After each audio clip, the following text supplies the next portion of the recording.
Okay, so we're back again, and this time we're going to be creating the page that allows the user to change their details that are associated with their account. So anything that they've registered with, we are going to allow them to change. Well, not everything. In this example, we're going to be allowing the user to update their first name, last name, or email address. Now, obviously, within your system, you may have different requirements, so you may have additional fields. This will basically go through updating fields in a way that, if you need to add any more fields to this, then it's going to make it, it's not going to make it difficult. So essentially, what we're doing here is we're updating our database. So we're going to go ahead, and the first step is to create another page. We're then going to create a form that's going to hold all this data, and we're going to pull in the data that's currently associated with this logged in user.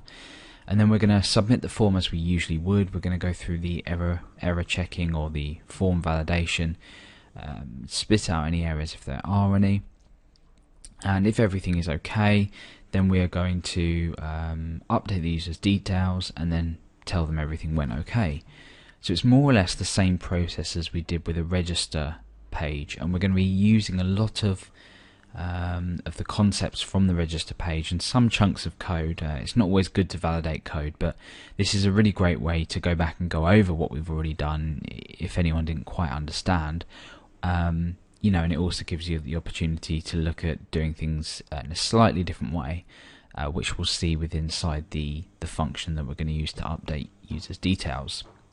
So the first thing we need to do is go ahead and create a new page. So I've got this loggedin.php widget open, which is what you see here, and I'm going to be adding a new menu item to this. I may as well go ahead and do it now.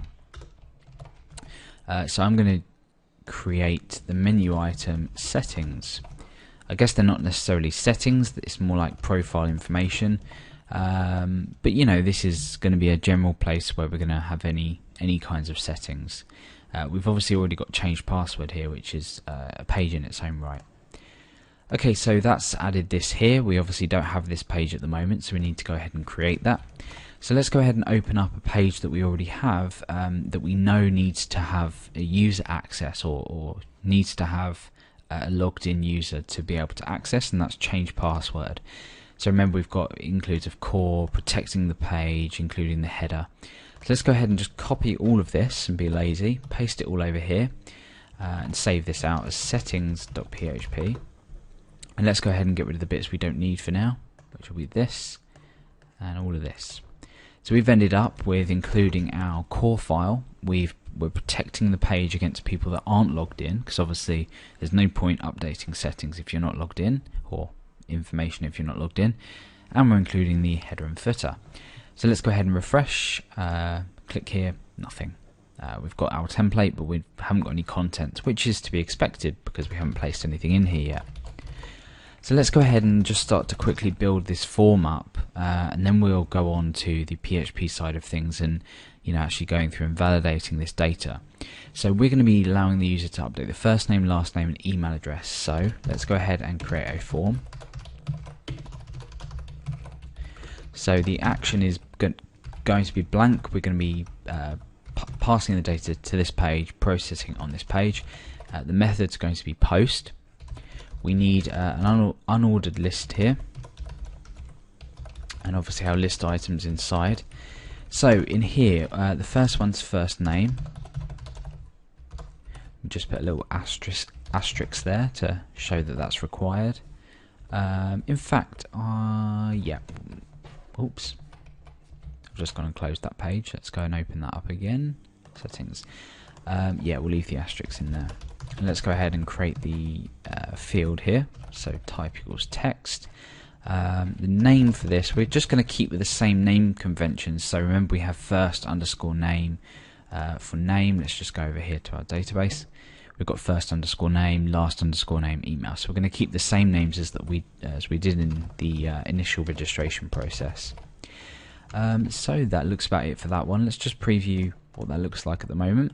Brilliant. Let's just go give this a header up here. I haven't done that yet. So I'm just going to call this page settings. Pull that up a bit. There we go. Okay, so we've got the first name in there. Let's essentially just go ahead and duplicate this. Obviously not entirely because we need to modify this. So last name, and then here will be email. I'm going to get rid of these asterisks because they're annoying. So here will be last name, and this will be email. And let's just refresh. Perfect. And last list item will be the submit button. So input type equals submit, and I'm going to give this a value that obviously corresponds to the action, which is going to be update. So now we have the ability to enter first, last name and email address. What we actually need to do is, because the user's already logged in, they will have a first name, they will have a last name stored. Well, they may not do, but you know, that was an optional field. And with email address, they'll have an email address, obviously, because they've gone through the activation process.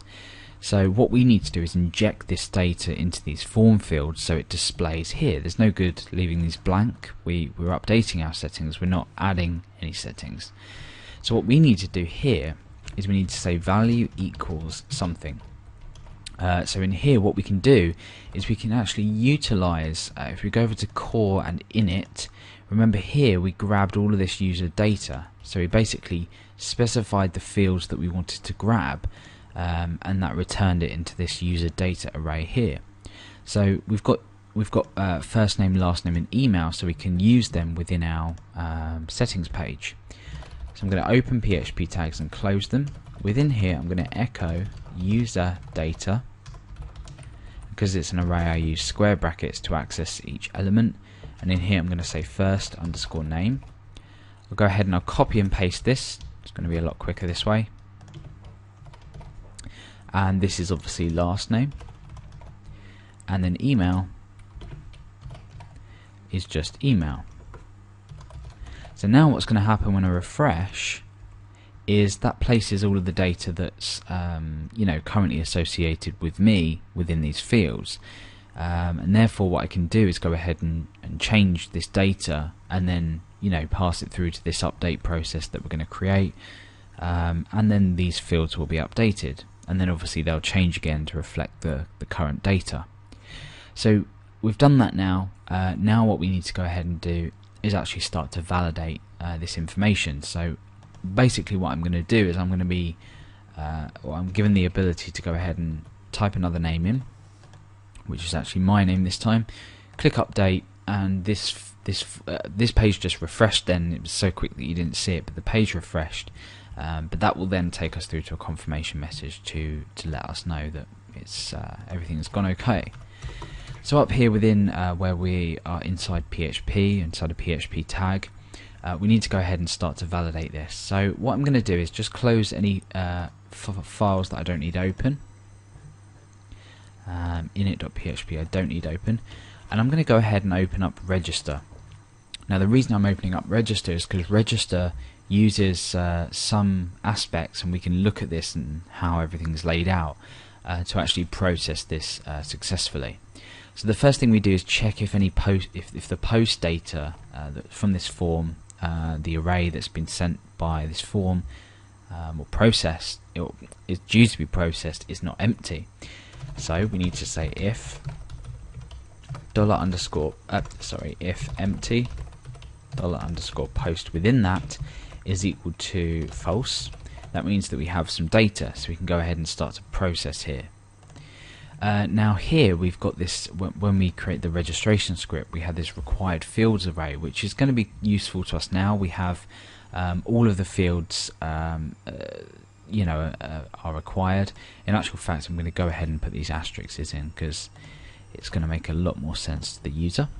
Oh, and last name is not required. So we're going to do exactly the same thing here, but I'm just going to go ahead and copy and paste what I've already done here.